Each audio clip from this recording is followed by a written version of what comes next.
Good morning students. BA part second में हम Switzerland का संविधान पढ़ रहे हैं। स्विट्जरलैंड में प्रत्यक्ष प्रजातंत्र का हम अध्ययन कर रहे हैं।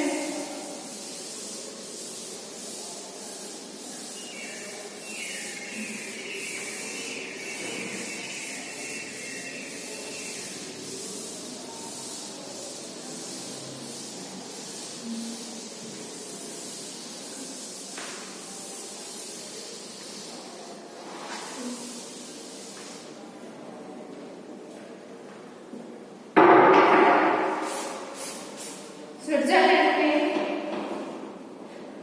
प्रत्यक्ष प्रजातंत्र पाया जाता है।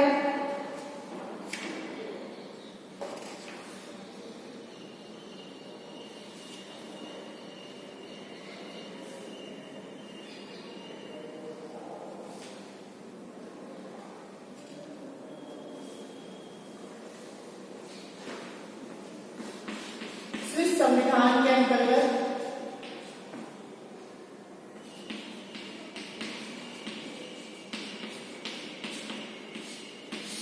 प्रत्यक्ष प्रजातंत्र हम पढ़ रहे हैं।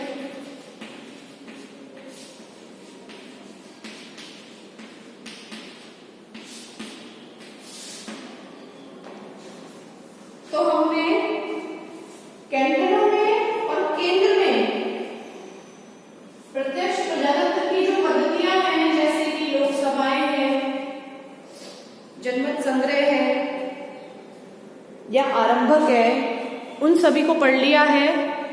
इसके बाद में अब हमारे पास जो टॉपिक है वो है प्रत्यक्ष प्रजातंत्र के पक्ष में तर्क, समर्थन में तर्क कि प्रत्यक्ष प्रजातंत्र जो है वो सबसे सही रूप है लोकतंत्र का।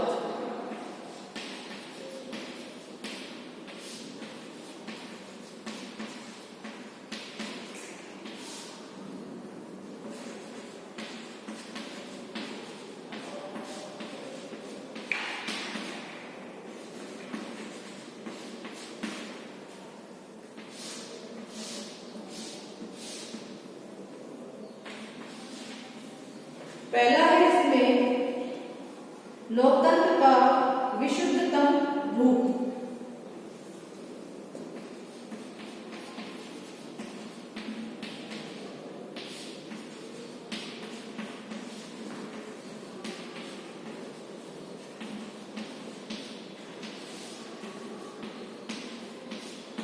लोकतंत्र का विशुद्धतम रूप जो प्रत्यक्ष प्रजातंत्र है कि लोकतंत्र का सबसे शुद्ध और श्रेष्ठ प्रत्यक्ष लोकतंत्र है।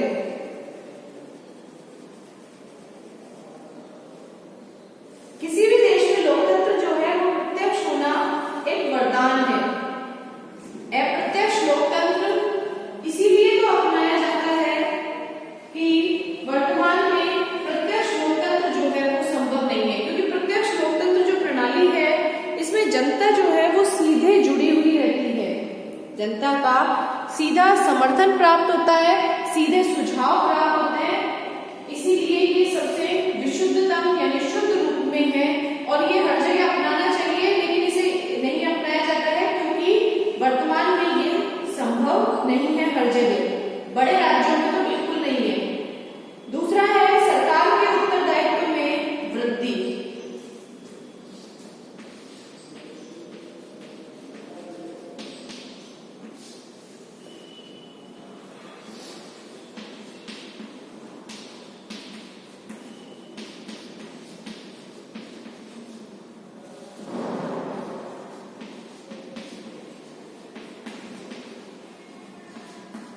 सरकार के उत्तरदायित्व में वृद्धि। ये जो प्रत्यक्ष लोकतंत्र का जो रूप होता है उसके कारण सरकार जो है वो जनता का ध्यान रखने वाली और उसके प्रति उत्तरदायी बनी रहती है। वह अपनी शक्ति का दुरुपयोग नहीं कर सकती, क्योंकि वो जानती है कि उसके कार्यों पर जनता अपनी प्रतिक्रिया जनमत संग्रह द्वारा उसके प्रतिकूल व्यक्त कर सकती है। इसलिए सरकार की जो जिम्मेदारी है वो बहुत ज्यादा बढ़ जाती है इस प्रत्यक्ष लोकतंत्र के अंदर, क्योंकि जब जनता से सुझाव मांगे जाते हैं तब जनता सरकार के विपक्ष में बोल सकती है, उसके प्रतिकूल अपना जनमत संग्रह, अपनी प्रतिक्रिया दे सकती है। इसीलिए सरकार जो है वो जनता का ख्याल रखने वाली और उसके प्रति उत्तरदायी बनी रहती है। सरकार ये जानती है कि यदि वह जनता की आवश्यकताओं के प्रति लगातार उदासीन रहेगी तो जनता आरंभक द्वारा उसे वह करने के लिए बाध्य कर देगी जो वह करना चाहेगा। जनता जो करना चाहती है आरंभक के द्वारा वो उसे करने के लिए बाध्य कर सकती है। इस प्रकार से जो प्रत्यक्ष लोकतंत्र की जो प्रणाली है वो सरकार के उत्तरदायित्व में वृद्धि करने वाली है। तीसरा है इसमें राजनीतिक प्रशिक्षण।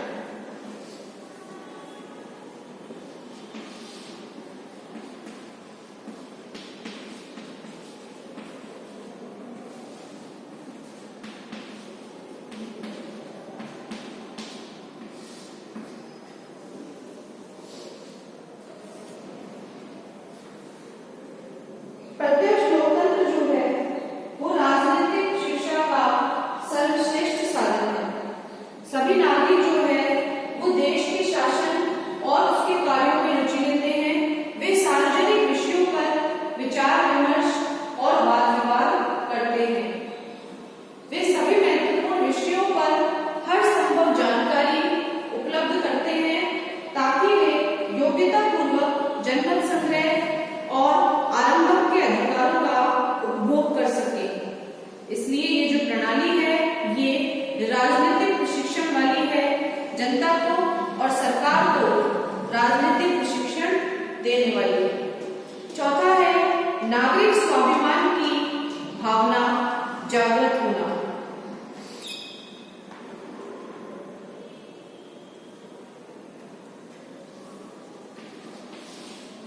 नागरिक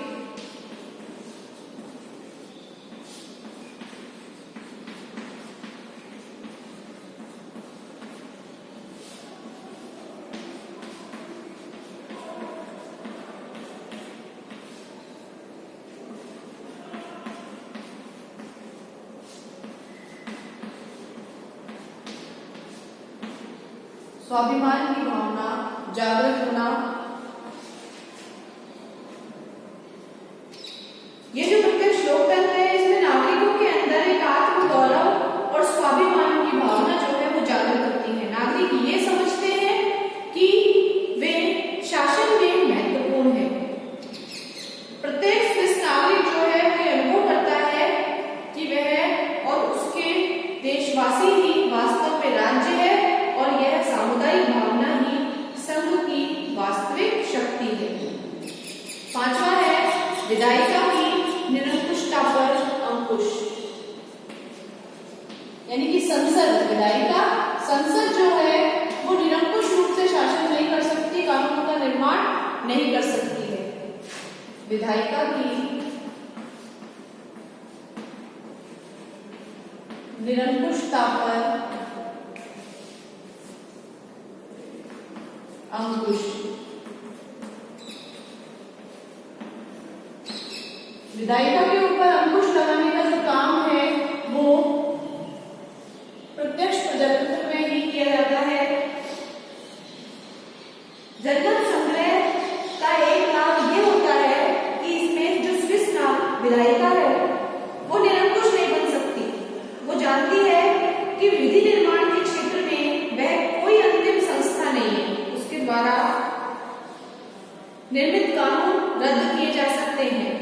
स्विट्जरलैंड में तो ये इसलिए भी आवश्यक है क्योंकि वहां संघीय संसद द्वारा बनाए हुए कानूनों को न तो संघीय सरकार ही वीटो कर सकती है और न ही संघीय सर्वोच्च न्यायालय उसे अवैध घोषित कर सकती है। छठा है इसमें दोहरा लाभ।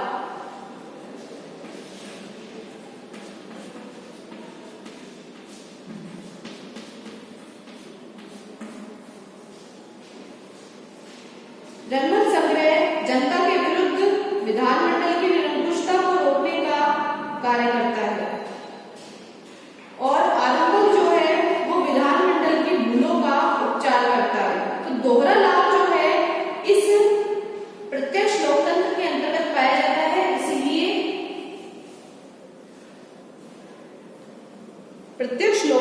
जो है वो सर्वश्रेष्ठ प्रणाली है।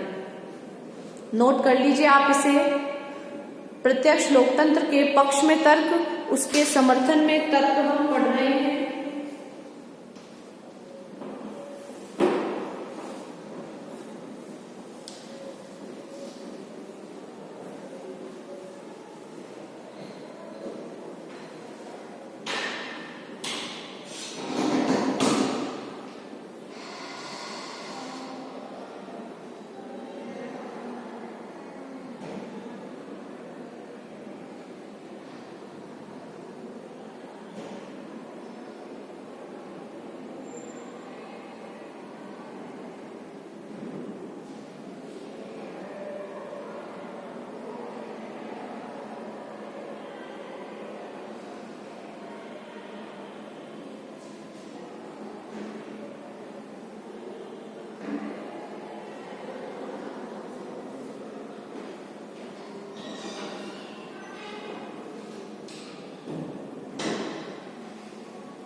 इसके बाद में है प्रत्यक्ष लोकतंत्र के विपक्ष में तर्क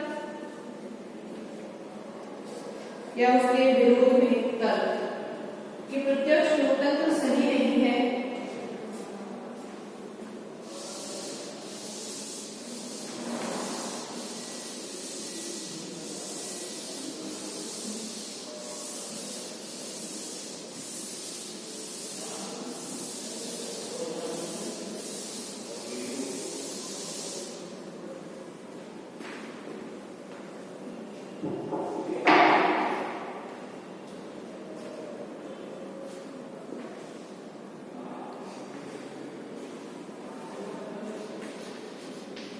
विरोध में तर्क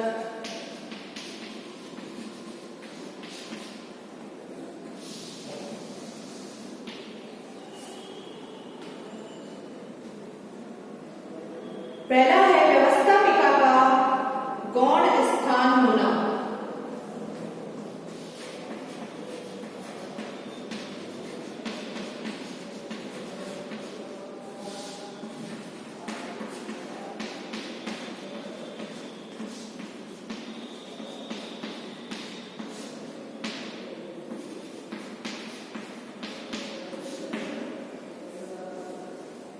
क्योंकि जनता जो है वो व्यवस्थापिका के द्वारा बनाए गए हर कानून पे ऑब्जेक्शन उठाती है, हर नियम पे, हर कार्य पे अपना राय प्रकट करती है, तो कहीं ना कहीं जो व्यवस्थापिका है वो गौण महसूस करती है, वो इतना ज्यादा उभर कर सामने नहीं आती है, क्योंकि हर फैसले पर, उसके द्वारा बनाए हर फैसले, हर कानून पर जनता अपनी प्रतिक्रिया देती है। तो कहीं ना कहीं व्यवस्थापिका गौण हो जाती है, सेकेंडरी हो जाती है, और जो नागरिक हैं वो प्राथमिक रहते हैं।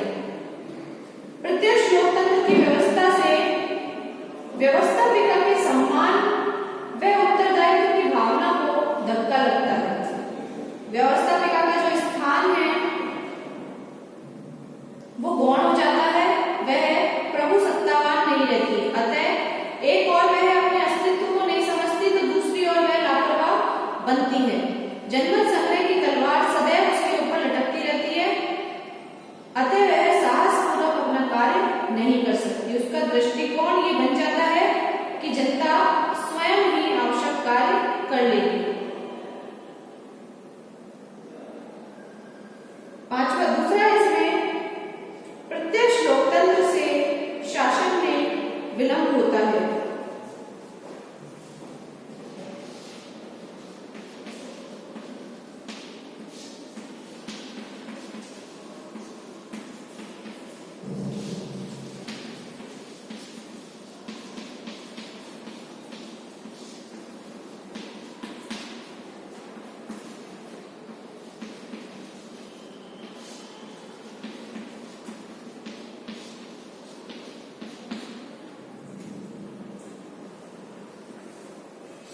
प्रत्यक्ष लोकतंत्र की भावना से शासन में विलंब होता है। प्रत्यक्ष लोकतंत्र अत्यंत विलंब करने वाली प्रक्रिया है। एक कानून बनने पर 3 माह तक उस पर जनमत संग्रह की मांग की जा सकती है, फिर उस पर जनमत संग्रह होता है और इस बीच उस कानून का भविष्य अधर में ही लटकता रहता है। तीसरा है समस्त जनता से शासन कला की आशाएं व्यर्थ।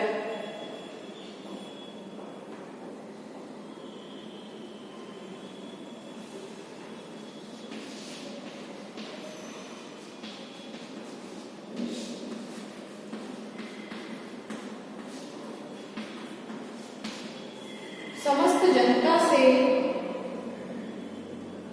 शासन कला की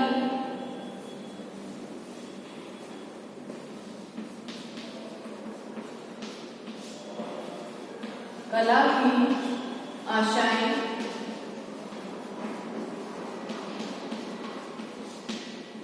व्यर्थ। कि सारी जनता से ये उम्मीद करना कि वो शासन कला में सक्षम है, ये व्यर्थ की बात है।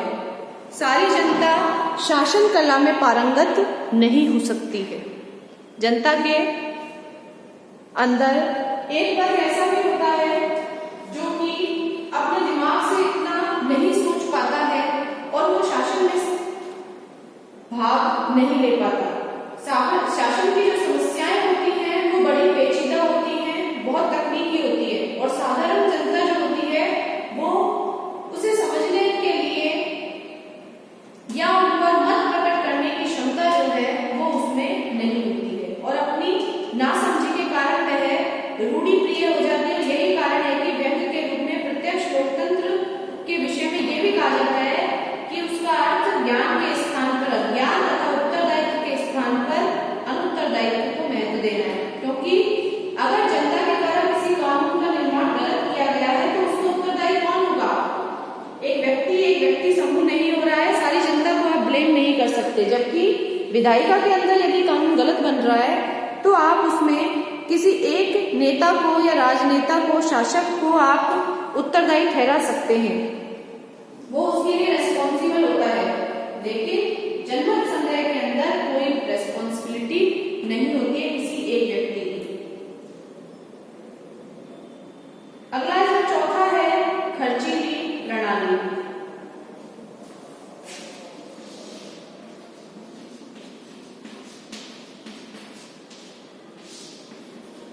ये जो प्रत्यक्ष लोकतंत्र के अंदर जनमत संग्रह, लोकसभाएं, ये बहुत ही खर्चीली प्रणाली है। प्रत्यक्ष लोकतंत्र की जो पद्धति है वो अत्यंत खर्चीली है। बार बार संपूर्ण देश की जो जनता है उससे मत संग्रह कराना कोई सरल और कम खर्चीला कार्य नहीं है। यह एक महंगी व्यवस्था है और स्विट्जरलैंड जैसा देश जो कि बहुत छोटा है इतने खर्चे को कैसे बर्दाश्त कर सकता है? क्योंकि सारी जनता को हर बार इकट्ठा करना और जनमत संग्रह कराना किसी के लिए आसान बात नहीं है। और स्विट्जरलैंड आर्थिक रूप से इतना सक्षम नहीं है, इतना खर्चे को नहीं बर्दाश्त कर सकता, बहुत छोटा देश है और ये व्यवस्था जो है प्रत्यक्ष लोकतंत्र की ये बहुत ही महंगी है। और स्विट्जरलैंड ही नहीं बल्कि और जो बड़े देश हैं उनमें भी इस प्रणाली को आसानी से नहीं अपनाया जा सकता है। पांचवा इसमें शक्ति व दायित्व में समन्वय का अभाव।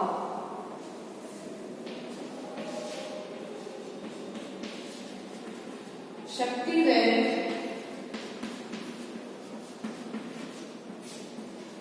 दायित्व में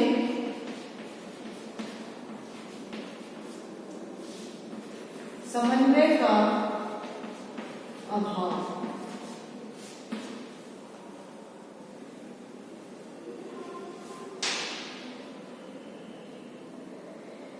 कि प्रत्यक्ष लोकतंत्र में शक्ति व दायित्व का सामंजस्य नहीं रहता। शासन संबंधी निर्णयों को अंतिम रूप देने की जो शक्ति है वो जनमत संग्रह की व्यवस्था के कारण जनता में निहित रहती है, जबकि शासन संचालन का दायित्व जो है वो शासन तंत्र का होता है। जनता की को शक्ति प्राप्त होती है पर उसका कोई दायित्व नहीं रहता है, जबकि शासन तंत्र पर यह दायित्व होता है और उसे अंतिम निर्णय की शक्ति प्राप्त नहीं होती है, क्योंकि दायित्व तो सरकार का होता है कानून बनाने में और कार्य जो है वो जनता के द्वारा किया जाता है।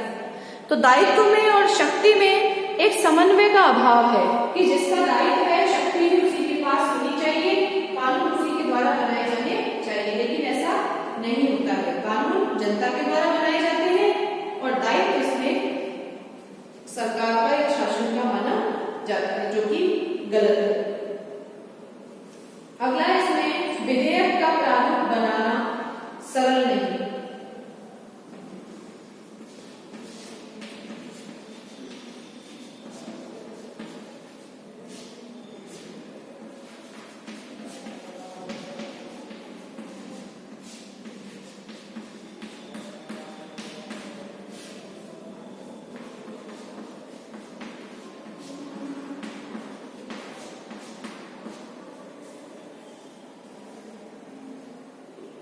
विधेयक का प्रारूप बनाना सरल नहीं। किसी भी विधेयक का प्रारूप बनाना एक तकनीकी कार्य है। सामान्य नागरिक के लिए यह कार्य अत्यंत दुष्कर है। प्रत्यक्ष लोकतंत्र में सामान्य नागरिक से बहुत उम्मीद कर ली गई है, लेकिन विधेयक जो बनाने का कार्य है बहुत ही पेचीदा काम है, बहुत मुश्किल काम है और सामान्य नागरिक इसे आसानी से नहीं कर सकता। सातवां इसमें जनता की उदासीनता। लास्ट है इसमें जनता की उदासीनता।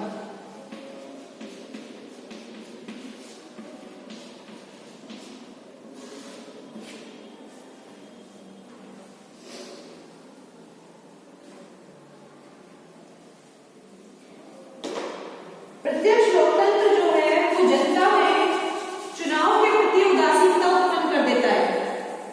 जनता जो है वो बार बार राजनीतिक कार्यों से थक जाती है। बार बार जनमत संग्रह होता है, कानूनों का निर्माण किया जाता है, उस जनमत संग्रह में जनता को इकट्ठा किया जाता है, फिर इकट्ठा करके लोकसभाएं आयोजित की जाती है, आरंभक के द्वारा पूछा जाता है कि कानून का निर्माण सही हुआ है या नहीं हुआ है। तो ये बहुत ही बड़ा कार्य है और जनता जो है, साधारण जनता, उसके पास रोजमर्रा के समय में इतना काम नहीं होता, इतना टाइम नहीं होता है रोजमर्रा में कि वो आकर के बार बार इस प्रक्रिया में भाग ले। और चुनाव बार बार जो इस तरह के चुनाव होते हैं, इस तरह की जो मीटिंग्स होती है या लोकसभाएं होती है, इसके प्रति जनता के मन में उदासीनता का उत्पन्न होना स्वाभाविक है। जनता उदासीन होने लग जाती है, चुनाव से भी उदासीन हो जाती है क्योंकि चुनाव होते नहीं है, इसीलिए जनता चुनावों से भी उदासीनता महसूस करती है। तो इसलिए राजनीतिक कार्यों से जनता थक जाती है और जनता की उदासीनता जो है वो प्रत्यक्ष लोकतंत्र में देखी गई। तो ये 7 कारण हैं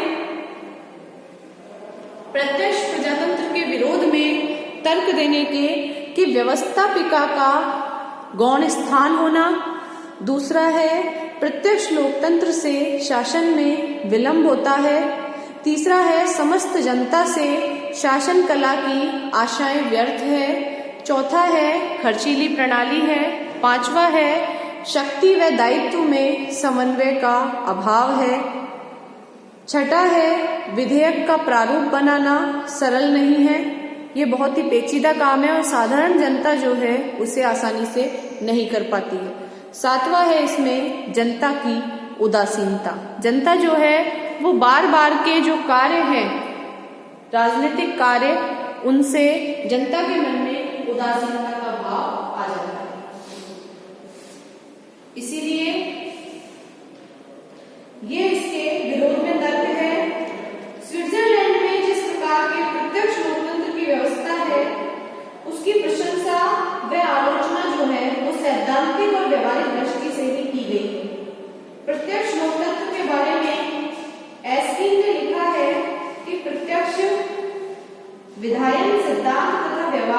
दोनों दृष्टि में बुरा है।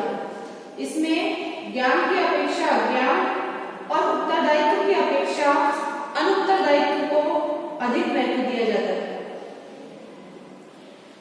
क्योंकि जिन नेताओं को ज्ञान है राजनीति का उन्हें इतना महत्व नहीं दिया जाता, बल्कि जनता जो कि अज्ञानी है, जिसे ज्ञान नहीं है, उसे पूरा महत्व दिया जाता है।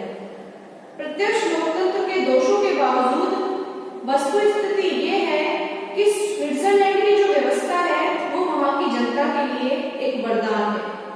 जो स्विट्जरलैंड के नागरिक हैं वो ये मानते हैं कि प्रत्यक्ष लोकतंत्र उनकी सूझबूझ और समझदारी का ही प्रमाण है। रेपर्ड ने भी कहा है कि प्रत्यक्ष लोकतंत्र का अस्तित्व ही स्विस जनता को हर्षित करने वाली प्रशंसा है और शासन के यंत्र के रूप में वे इसे बहुत महत्व देते हैं और बड़ी ईर्ष्यापूर्वक इसकी रक्षा करते हैं। जब कोई व्यक्ति साधारण स्विस नागरिक से पूछता है कि क्या उसका देश प्रत्यक्ष प्रजातंत्र के प्रयोग और उसके परिणाम से संतुष्ट है, तो वो निश्चित रूप से हाँ में ही उत्तर देता है। यानी प्रत्यक्ष प्रजातंत्र जो है वो स्विट्जरलैंड की जनता की आत्मा है और स्विट्जरलैंड की जनता जो है उसमें बहुत ही सुरक्षित महसूस करती है और उसका बहुत सम्मान करती है और इस प्रजातंत्र की वो रक्षा भी करती है। नोट कर लीजिए आप इसे। स्विट्जरलैंड में प्रत्यक्ष लोकतंत्र की ये प्रक्रिया है जो कंप्लीट हो गई है हमारी।